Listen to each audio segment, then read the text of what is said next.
Bismillahirrahmanirrahim. Assalamualaikum warahmatullahi wabarakatuh. Alhamdulillahi rabbil alamin. Wassalatu wassalamu ala rasulillahil karim wa ala alihi wa sahbihi wa dhurriyyatihi wa ummatihi ila yaumiddin wa ba'd. Saudara-saudariku, apa kabar? Semoga kita semua senantiasa disehatkan dan diberikan kemampuan paripurna oleh Allah Subhanahu wa taala untuk menyempurnakan seluruh rangkaian ibadah di bulan Ramadan tahun ini. Pun demikian, kita berdoa kepada Allah semoga seluruh ibadah yang telah kita tunaikan berkenan diterima oleh Allah Subhanahu wa taala dengan penerimaan terbaik, diiringi keikhlasan kita semua, dan juga berharap mendapatkan rahmat, ridha, dan ampunan Allah Subhanahu wa taala. Teman-teman semua, kita akan lanjutkan kembali kajian kita saat ini di program Aku Suka.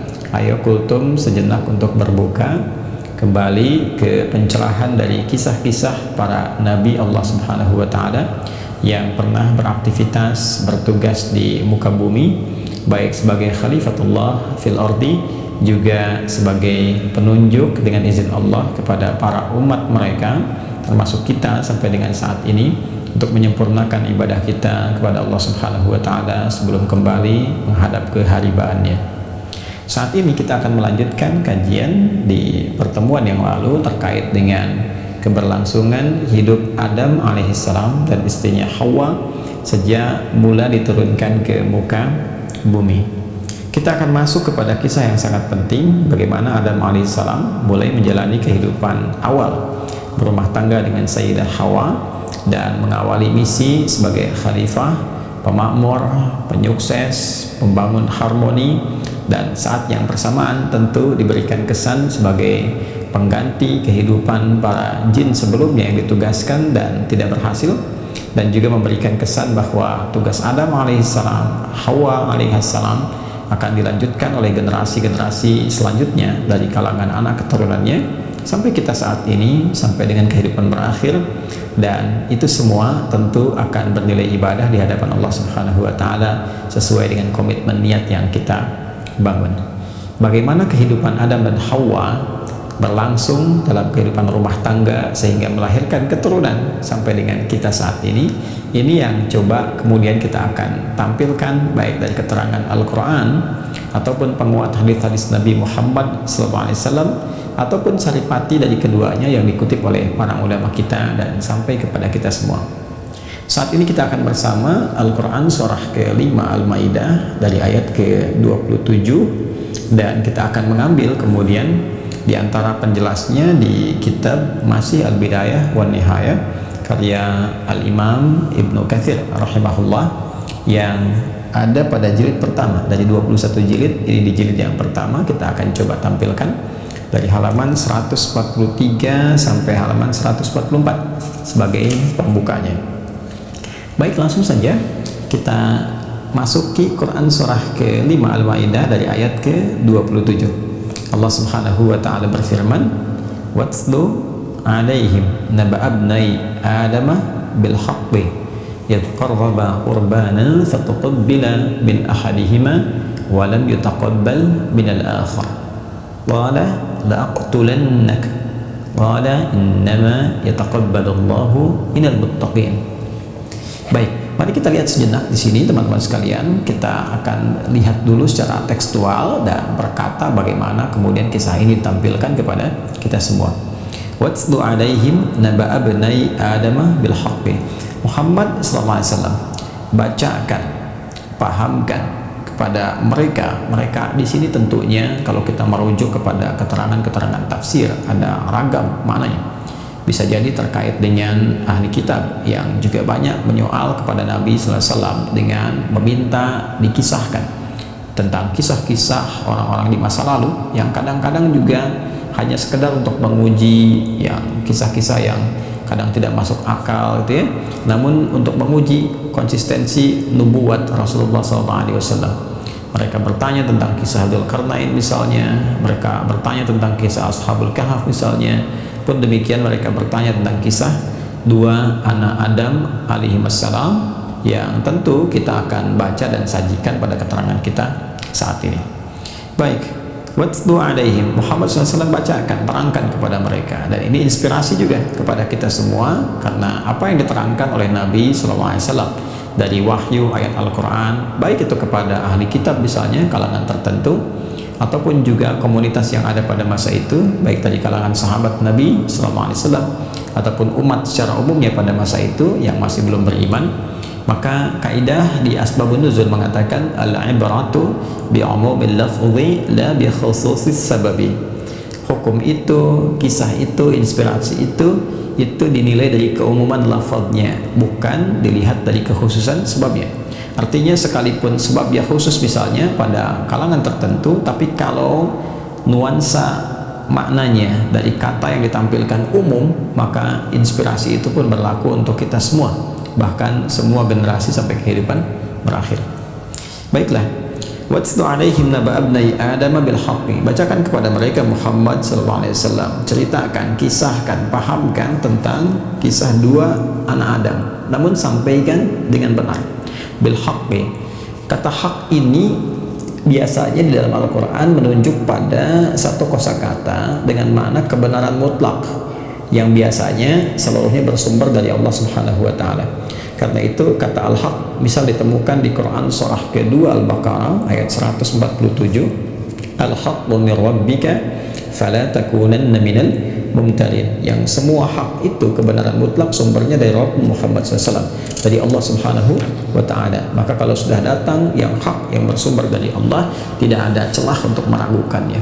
Karena itu keterangan dari manusia itu biasanya sekalipun benar masih disebut dengan as-sidqu, yang butuh pembuktian lagi, yang masih punya peluang-peluang ada kurangnya, ada salahnya.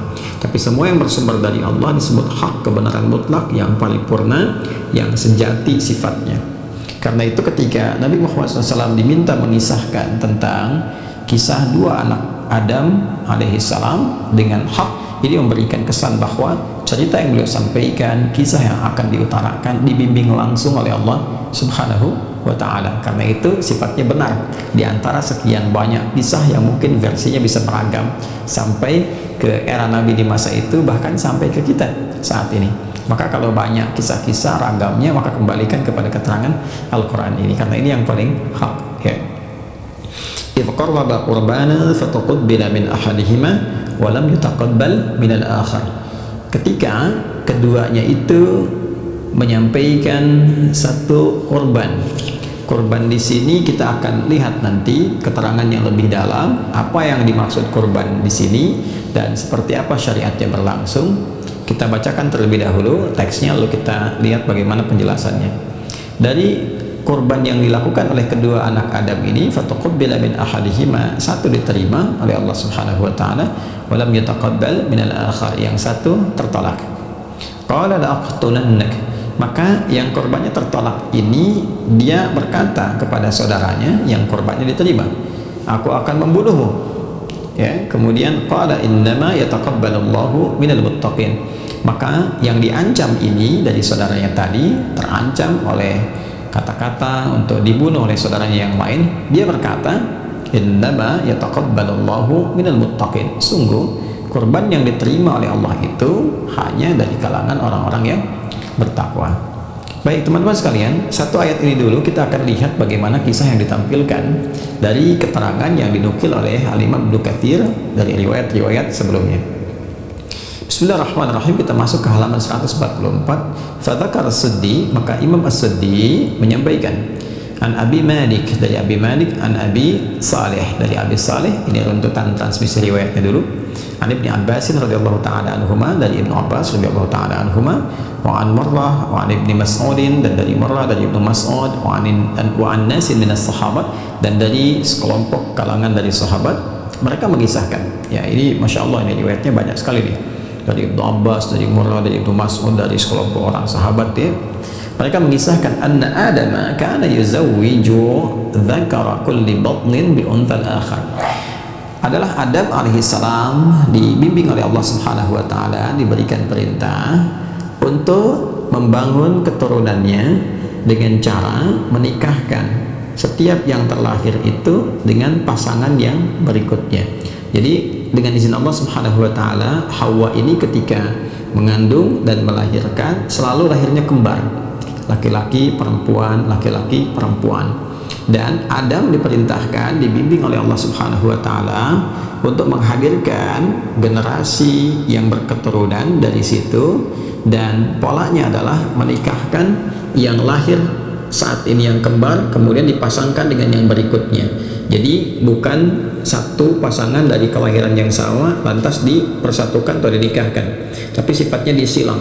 Jadi kelahiran pertama laki-laki perempuan nanti akan disilang dengan kelahiran yang kedua laki-laki perempuan. Laki-laki yang lahir pertama dinikahkan dengan perempuan yang lahir kedua, ya, dari pasangan yang selanjutnya. Nah, ini terjadilah kemudian kisah.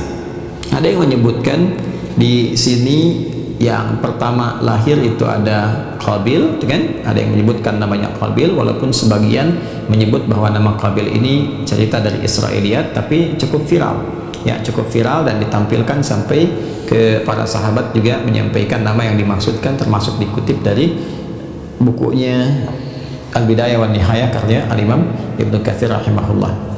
Kemudian yang pertama itu Qabil, tapi tidak disebutkan pasangan yang perempuannya. Kemudian yang kedua adalah Habil, ya, dan tidak disebutkan pasangan yang menyertainya. Jadi ada yang menyebutkan Iqlima, kemudian Labuda, tapi itu tidak familiar. Yang familiar itu hanya kepada yang laki-lakinya saja, Qabil dan Habil, karena memang ini yang disinggung kemudian dalam Al-Quran, dua anak Adam yang bertikai, yang berselisih, yang salah satunya terancam dengan ancaman pembunuhan. Jadi secara singkat, kelahiran pertama Qabil dan pasangannya yang perempuan, kemudian yang kedua Habil dan pasangannya yang perempuan.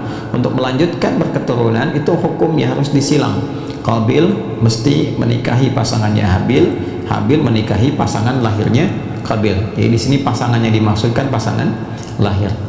Nah, terjadi satu ujian bahwa pasangannya Qabil ini, pasangan lahirnya itu terlihat secara fisikal lebih menarik, lebih cantik dibandingkan dengan pasangan lahirnya Habil. Lantas disinilah kemudian datanglah was-was dari syaitan. Di sini datang kemudian ya godaan-godaan yang dilekatkan kepada Qabil khususnya, melihat satu realitas, dan ini komitmen setan sebelum diturunkan ke bumi pun, ya, dia sudah mengajukan kepada Allah Subhanahu wa taala untuk menyertai misinya Adam dan membuktikan kesombongannya untuk menjatuhkan martabat Adam dan keturunannya di hadapan Allah Subhanahu wa taala. Maka mulailah dibisikkan was-was.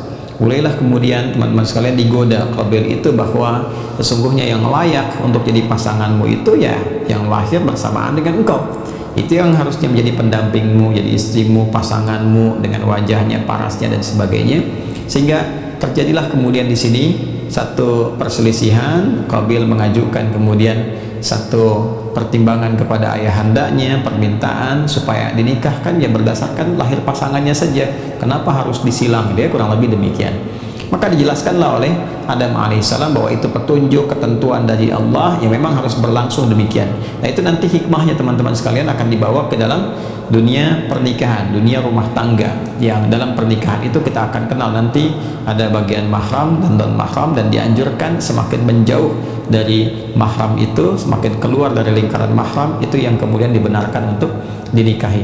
Nanti di antara hikmahnya banyak sekali, luas sekali, ya, untuk membangun kemudian satu keutuhan, untuk membangun kekeluargaan yang lebih besar lagi, ya, untuk membangun satu sinergitas yang kuat, termasuk nanti menguatkan nilai-nilai rangkaian dari DNA-nya, RNA-nya yang juga akan berpengaruh kepada tingkat kecerdasan dan lain-lain sebagainya. Baik, teman-teman sekalian, kita fokus kembali kepada pembahasan dua anak ini. Maka karena ngototnya apa yang disampaikan oleh Qabil ini, Adam alaihissalam bermohon kepada Allah Subhanahu wa taala, dan dikisahkan di buku ini sebelum beliau berangkat untuk ke Makkah, ya. Nah, jadi ini menyampaikan wa dhahaba Adamu liyahujja ila Makkah, dan Adam itu akan berangkat untuk berhaji ke Makkah, untuk berangkat, ya, ke wilayah sekitaran Ka'bah, dan tentunya wukuf juga dia di Arafah, kemudian berangkat tawaf dan semua rangkaian yang terkait dengan haji. Maka sebelum itu berlangsung, dimintakanlah kepada keduanya atas petunjuk dari Allah Subhanahu wa taala untuk berkorban. Nah, inilah yang tadi dimaksudkan di Al-Maidah di ayat ke-27, ya. Saat keduanya idh qarraba qurbanan fataqabbala min ahadihima wa lam yataqabbal minal akhar. Maka keduanya diperintahkan oleh Allah Subhanahu wa taala melalui Nabi Adam alaihissalam untuk berkorban, ya. Nah, kurban di sini ini menghadirkan satu persembahan sebagai bentuk pengabdian dan takarrub, kedekatan kepada Allah Subhanahu wa taala. Itu esensinya. Jadi kurban itu yang dilihat sesungguhnya ya bukan kepada ini benda yang diberikannya atau mungkin harta tertentu ya yang disampaikan, tapi lebih kepada bagaimana kesungguhan untuk mendekat kepada Allah, keseriusan untuk menjalankan perintah Allah Subhanahu wa taala. Maka Qabil yang kesehariannya beraktivitas di kebun atau pertanian, dia berusaha memilih apa yang akan ditampilkan ya sebagai satu cara dia untuk mendapatkan harapan yang tadi dia ingin hadirkan, menikahi pasangan lahirnya. Maka dia melihat ini nggak penting, yang penting ya asal korban saja ya. Ini poinnya, yang penting asal korban saja memenuhi syarat, ya sudah, dengan syaratnya dilakukan, maka dia mengira, dia berpikir akan mendapatkan pasangan lahirnya. Maka dia pilih tuh ya yang paling jelek ya, yang paling ya tidak bernilai dari hasil-hasil taninya atau hasil kebunnya, dia kumpulkan karena dia berpikir ya sudah, sekedar formalitas, kumpulkan saja.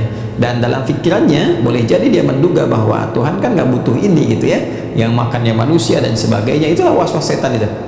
Jadi dialihkan dari hal yang substansial, yang paling esensial, kepada hal-hal yang terlihat seperti logis, kelihatannya logis tapi salah ya, karena logika yang dibangun dalam agama itu logika kepatuhan, logika ketaatan, logika kesungguhan ya. Allah nggak melihat ya apakah barangnya ya atau tidak butuh kepada apa yang kita sampaikan, kalau dagingnya atau kadarnya, tidak. Yang sampai kepada Allah itu kesungguhan kitanya, ketakwaannya, keseriusannya. Nah, ini cara berpikir ini dirubah oleh setan. Yang penting ya udah asal disampaikan aja, toh Allah nggak butuh dengan semua itu, kenapa harus memberikan sesuatu yang memang Allah nggak butuh juga gitu. Nah, itu dirubah cara berpikirnya seakan-akan masuk akal, padahal keliru dalam pendekatan metodologi syariat. Habil sebaliknya ya, Habil dikisahkan beliau aktivitasnya banyak di ternak gitu kan, kemudian mencari yang terbaik ya. Jadi yang diharapkan ridha Allah saja, karena Allah yang perintahkan ya sudah, cari yang paling baik ya, untuk menghadirkan kesungguhan, niat yang paripurna. Yang penting Allah ridha, saya berikan yang paling bagus. Maka ditampilkanlah kemudian domba yang paling gemuk, binatang yang paling gemuk, dengan kesungguhan, dengan keikhlasan dan jiwa untuk mematuhi ketaatan atas perintah Allah Subhanahu wa taala. Maka ditampilkanlah kemudian dua bagian dari korban ini.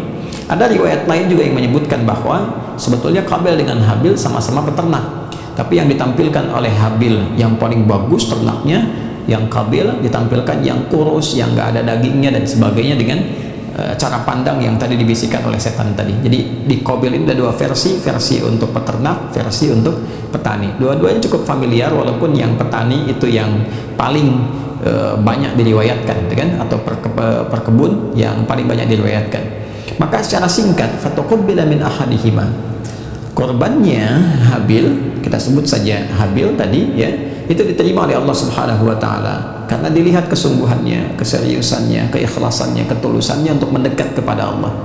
Walam yutaqabbal minal akhar, sedangkan yang jelek tadi, yang tidak ada nilainya, yang tidak berasal dari kesungguhan, keikhlasan, itu ditolak oleh Allah Subhanahu wa taala. Nah, yang paling menarik teman-teman sekalian, ini ada inspirasi, pesan besar kepada kita semua, dan dari sini nanti akan berlangsung syariat kurban ya, bahkan sampai hari ini menjadi syariat dalam berkehidupan kita. Setiap masuk bulan Dzulhijjah ada nanti jamaah yang berhaji, yang tidak berhaji ada syariat untuk berkurban, sama persis dari apa yang berlangsung sejak awal manusia pertama Adam alaihissalam diturunkan. Dan diantara cara mendekat kepada Allah Subhanahu wa taala ada cara-cara, ruang-ruang, tempat-tempat dan waktu ibadahnya. Di antaranya apa? Korban. Korban sendiri pada asalnya bukan berarti binatang. Korban sendiri pada asalnya bukan berarti tumbuhan. Tidak, bukan binatang, bukan tumbuhan. Tapi korban itu teman-teman sekalian, itu bentuk superlatif ya, bentuk superlatif dari asal katanya qaruba, ya kan? Sesuatu yang dekat. Qaruba yuqarribu taqriban, sesuatu yang mendekat secara perlahan ya. Qaruba yaqrabu, sesuatu yang dekat. Jadi kalau kita ingin mendekat kepada Allah dengan cara yang lebih banyak lagi, lebih serius lagi, lebih sungguh lagi, yaitu dijadikan bentuk superlatif dalam wazan atau formulasi fu'lan. Jadi kurban yang semakin bertambah kedekatannya, semakin banyak kesungguhannya. Jadi sebetulnya dalam syariat kurban itu ada makna filosofis yang ingin disampaikan kepada kita, bahwa kurban itu satu cara bagaimana kita dengan sungguh-sungguh mendekat kepada Allah. Ada yang dengan harta benda, berkorban dengan harta, wujudnya bisa jadi zakat, bisa jadi infak, bisa jadi sedekah, kan? Berkorban dengan hewan, itu syariat yang Dzulhijjah itu di Idul Adha, kan, yang kita lakukan. Mungkin bisa berkorban dengan pengetahuan, dengan tenaga, dan semua itu punya nilai di hadapan Allah. Ada yang berkorban dengan waktu, ya. Nah, itu yang dimaksudkan cara mendekat kepada Allah. Ada cara yang diatur dalam syariat secara spesifik, seperti dalam syariat Idul Adha, itu caranya spesifik, khusus. Hewannya pun khusus, kualifikasinya khusus, ya, terambil dari apa yang berlaku sejak zamannya kedua anak Adam alaihissalam itu. Nah, kembali kepada kita, ada juga yang sifatnya umum. Jadi kalau kita ingin mendapatkan sesuatu hasil yang baik, maka prinsipnya dekati Allah, ya, korban, dekati, lebih mendekat kepada Allah dengan ibadah, malam tahajud, doanya tambah, kan, interaksi dengan Quran diperbanyak, ada yang dengan harta, ada yang puasa. Maka keadaan kita yang dekat dengan Allah itu akan menghasilkan feedback. Timbal baliknya adalah karunia Allah pun melimpah kepada kita ketika kita mendekat kepada Allah Subhanahu wa Ta'ala. Nah, ini yang terjadi pada dua anak Adam itu. Habil mendekat dengan cara yang baik, ditambah ketulusan, kesungguhan, maka karunia Allah datang, diterima korbannya. Yang satu tertolak. Ketika tertolak itulah kemudian setan tambah lagi memberikan godaan. Nah, biasanya kalau godaan setan itu kalau ditanamkan pada orang yang merasakan kekecewaan, itu bisa berlipat itu, ya. Jadi kalau dari iri jadi dengki, dari dengki jadi dendam, dan jarang sekali turun levelnya, ya, kecuali kalau nilai takwa kita tinggi, itu langsung diredam, turun bisa hilang. Tapi kalau dalam keadaan kalut kemudian setan masuk dan tidak mampu mengontrol diri manusianya, maka levelnya akan makin naik, ya, tadi dari level iri ke dengki ke dendam. Maka terakumulasilah kemudian keadaan dendam yang ada di diri Qabil ini, sehingga dia merasa, wah, dengan diterima yang Habil, berarti Habil akan menikahi pasangan lahir saya. Dari pasangan lahir ini yang dia harapkan bisa mendapatkan keadaannya sebagai istrinya, dan itu tidak mungkin dengan terjadinya hal demikian sedangkan bapaknya sedang tidak ada di tempat. Maka masuklah kemudian was-was setan yang dibenamkan ke dalam nafsunya yang paling dalam. Apa yang dikatakan, ya sudah, peluang terakhir, lenyapkan adikmu itu, lenyapkan Habil, karena satu-satunya peluang ini kalau dia masih ada, ya dia pasti menikah, ya, dengan saudarimu itu yang lahir pasanganmu itu, karena bapakmu akan pulang, ya. Jadi kalau dianya tidak ada, nah ini sekali lagi nih cara berpikir yang salah, tapi semacam seakan dibenar-benarkan secara logika, ya, dibentuk logika yang seakan seperti benar. Ini hati-hati nih, ya. Jadi kalau ada tindakan keburukan yang disangkal oleh hati, tapi seakan dibuat semacam satu chemistry pemikiran atau struktur berpikir yang benar, seakan-akan strukturnya benar dalam otak kita, dalam akal kita, padahal dalam hati kita mengatakan itu keliru, maka yakinlah itu dari setan, ya. Korupsi itu kata hati kita tetap salah, ini mencuri, tapi dibikin nih oleh setan di akal kita, kalau kamu nggak lakukan, kamu akan tertinggal, akan begini, peluangnya kapan lagi. Nah, itu yang berbahaya, ya. Maka seperti masuk akal, kalau masih hidup, ya tetap dia akan menikah. Satu-satunya cara, ya, lenyapkan dia, hilangkan dia, bunuh dia. Ini setan yang bicara, ya, teman-teman sekalian. Maka apa yang terjadi? Setan bisikan ke dalam nafsunya, maka Qabil berkata, la aqtulannak, kalau gitu aku bunuh saja kamu, ya, supaya kamu tidak mendapatkan pasanganmu itu. Dan jawaban Habil sangat luar biasa, ya. Qala innama yataqabbalullahu minal muttaqin. Dia terangkan, Kak, ya, ini bukan persoalan antara aku dengan kakak, kan? Ini bukan persoalan antara Habil dengan Qabil, bukan masalah korbannya, tapi cara kita mendekat kepada Allah. Dia ingin terangkan, ya, bukan karena aku Habil lantas diterima kan kamu Qabil ditolak, bukan itu. Yang diterima oleh Allah itu kesungguhan, ketakwaan, kemuliaan. Dan ini satu isyarat yang tinggi juga kepada kita dalam membangun kehidupan rumah tangga. Seakan-akan juga ditanamkan di lisan adiknya ini, ya, dengan petunjuk dari Allah Subhanahu wa Ta'ala, bahwa keadaan kehidupan berumah tangga itu mesti dimulai dengan jiwa-jiwa yang baik, dengan cara yang baik, dan akumulasi kebaikan itu disebut takwa. Takwa ini yang akan membantu kehidupan rumah tangga berjalan dengan baik. Jadi kalau secara pribadi saja belum bertakwa, maka bagaimana mengajak partner berkehidupan itu bisa sama-sama membangun hubungan yang baik. Takwa ini yang mengentaskan kesulitan. Wa may yattaqillaha yaj'al lahu makhraja. Takwa yang mendatangkan rezeki, wa yarzuqhu min haitsu la yahtasib. Takwa yang mendatangkan kebahagiaan, wattaqullaha la'allakum tuflihun. Jadi akumulasi hal yang diharapkan dari semua nilai kebaikan itu kumpulnya di takwa. Jadi kalau sebelum menikah takwanya minim, ya, minim takwa atau bahkan tidak bertakwa, maka bagaimana membangun kebahagiaan yang sejati yang berpeluang mendapatkan naungan rahmat Allah Subhanahu wa Ta'ala yang melahirkan samarah itu. maka adiknya ingin memberikan sebuah pencerahan, sekiranya dengan itu bisa berubah. Ternyata yang terjadi semakin memuncak, dan terjadilah apa yang terjadi. Faqawat lahu nafsuhu qatla akhi, maka setan menunggangi nafsunya untuk membunuh kemudian adiknya itu, faqatalahu, dan dibunuhlah kemudian adiknya. Maka termasuklah pada saat itu dia termasuk orang yang zalim, dan dari situ terjadi pembunuhan pertama yang menandakan berbahayanya godaan setan yang dimaksudkan. Nah teman-teman, yang ingin saya katakan, ini lanjutannya masih cukup beragam ya, masih kita dapatkan banyak sekali pesan, pelajaran, dan juga hal-hal penting yang bisa kita dapati di sini. Namun ada beberapa yang kita highlight dalam waktu yang sangat singkat dan terbatas ini. Yang pertama, hal terpenting yang harus kita sadari adalah di episode yang lalu saya pernah tegaskan akan keterangan yang disampaikan dalam Al-Quran. Allah sendiri sudah mengingatkan kepada kita dengan peringatan yang tegas. Ingat, setan itu musuh dan selalu menginginkan terperosoknya semua anak cucu Adam dalam keburukan yang meruntuhkan kehormatannya di hadapan Allah. Setan adalah musuh. Jadi setiap apa yang dibisikannya pasti buruk. Setiap apa yang digodakannya pasti muaranya adalah kemaksiatan. Karena itu, apapun yang kita rasakan, jika hati kita yang di dalamnya ada sumber takwa itu menolak ya dari sebuah konstruksi yang dibawa oleh pikiran kita, maka ikuti kata hati. Itu yang Nabi sampaikan, istafti qalbak. Jika sekiranya hati sudah mengingkari, apalagi hal yang diingkari itu yang sudah umum memang dikenal sebagai sesuatu yang tidak baik, korupsi misalnya, pencurian jenis apapun, pembunuhan, perampokan, zina dan sebagainya, sepanjang kita tahu itu buruk, mau dikonstruksikan seperti apapun di benak kita, tetap sadari itu godaan setan. Yang kedua, selalu mendekat kepada Allah Subhanahu wa taala, berkorban, takarrub, mendekat kepada Allah senantiasa mendatangkan rahmat, mendekat kepada Allah menjaga kita dari berbagai kesulitan hidup, mendekat kepada Allah menghadirkan perlindungan Allah yang sekiranya bisa mengancam kehidupan kita atau kebahagiaan dunia akhirat kita. Cara mendekat kepada Allah itu beragam.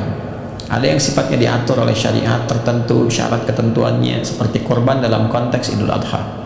Ada yang sifatnya sangat luas, terkait dengan keadaan niat kita yang diimplementasikan dalam berbagai tindakan kehidupan kita. Misal dengan ibadah ritual seperti tambah sholatnya dengan sunnah, tahajudnya, duhanya, itu diantara berkorban dengan sifat yang umum. Ada dengan harta benda, tambah infaknya, tambah sedekahnya. Tapi ingat, tujuannya adalah mendekat kepada Allah. Ya, jangan ditarik ibadah kita misalnya, apakah tahajudnya, apakah hartanya, ditarik untuk kepentingan dunia terlalu kecil.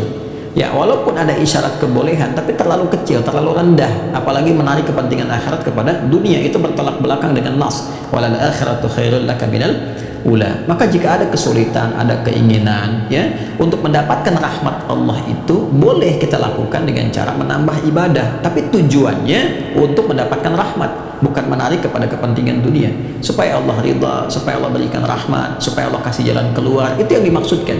Karena itulah ketika Allah menyampaikan wa may yattaqillaha yaj'al lahu makhraja, ketika Anda meningkatkan takwa kepada Allah, rahmat Allah datang. Rahmat itulah yang kemudian dengan izin Allah, Allah jadikan semua kesulitan jadi ringan, rezeki jadi dekat. Jadi tujuan kita, orientasinya ikhlas, lakukan karena Allah Subhanahu wa taala. Yang ketiga, teman-teman sekalian, kisah ini memberikan pesan kepada kita bahwa membentuk pribadi yang baik itu manfaatnya sangat luas, dibawa ke dalam konteks kehidupan berkeluarga, konteks kehidupan sosial yang lebih luas lagi. Kalau kitanya baik, di keluarga pasti baik, di masyarakat pasti baik, di bangsa, di negara pasti baik. Jadi ternyata baik itu mahal, pintar itu bisa didapatkan. Banyak lulusan kampus, universitas yang pintar-pintar, tokoh-tokoh pintar-pintar, tapi kepintaran tidak menjamin baik. Ketakwaan itulah yang menjadikan pintar itu terarah pada segala hal yang baik. Jadi sekarang kita butuhkan imtak selain iptek, kemampuan untuk memperbaiki diri dan mengarahkan pengetahuan kepada nilai-nilai yang baik. Bisa dibayangkan kalau banyak ahli ekonomi, ahli hukum, ahli politik, ahli agama, ahli ilmu, semuanya punya nilai-nilai yang baik, maka kehidupan berbangsa, bernegara, bermasyarakat, berkeluarga, semua pasti akan terarah pada kehidupan yang baik dan mulia. Dan yang terakhir, tidak harus keburukan itu dibalas dengan keburukan lagi, sehingga sama-sama punya nilai yang buruk. Maka dijawablah dengan cara yang proporsional, dibalas dengan cara yang proporsional. Jika terkait dengan tindakan hukum, diselesaikan dengan hukum yang benar. Jika terkait dengan aspek moral, maka dibenarkan secara moral. Jika terkait dengan intelektual, maka dijawab dengan cara intelektual, bukan sesuatu tulisan dibalas dengan makian misalnya, atau bukan sesuatu yang dituliskan dibalas dengan senjata atau yang lain-lain sebagainya. Tidak. Hal-hal ini ditujukan oleh Al-Quran dengan cara yang proporsional. Jangan balas atau keburukan dengan keburukan yang serupa atau yang lebih buruk daripada itu. Maka dijawablah dengan cara yang elegan, yang terbaik, yang sekiranya dibenarkan oleh Allah Subhanahu wa Ta'ala dan Rasulnya. Itulah pengantar dari kisah dua anak Adam alaihi salam. Dan selanjutnya ada sesuatu yang menarik pula, yang memberikan kesan kepada kita dan berlaku sampai dengan kini, berupa syariat-syariat lanjutan dari kisah dua anak Adam ini. Apa yang terjadi selanjutnya? Bagaimana kemudian Qabil mengeksekusi Habil, dan apa yang terjadi setelah itu sehingga melahirkan penyesalan mendalam pada Qabil, namun juga saat yang bersamaan ada dosa-dosa yang dipikul dan berkelanjutan sampai dengan hari kiamat. Seperti apa kisahnya? Di lain waktu kita akan sambungkan kembali sehingga semua kisah ini berlangsung secara tersinergi dan dipahami secara komprehensif. Semoga bermanfaat, semoga Allah memberikan hidayah kepada kita dan membimbing kita di bulan suci Ramadan ini untuk menjauhi semua perbuatan yang tidak Allah ridhai, terutama dosa-dosa besar yang harus kita hindari. Allahumma taqabbal minna innaka antas sami'ul alim wa tub 'alaina innaka antat tawwabur rahim. Allahumma inna na'udzubika minal kaba'ir, na'udzubika min hamazatis syayatin, wa na'udzubika an yahduruna. Rabbana atina fid dunya hasanah wa fil akhirati hasanah wa qina adzaban nar. Wa sallallahu ala sayyidina Muhammad wa ala alihi wa sahbihi ajma'in. Wa akhiru da'wana alhamdulillahi rabbil alamin. Assalamualaikum warahmatullahi wabarakatuh.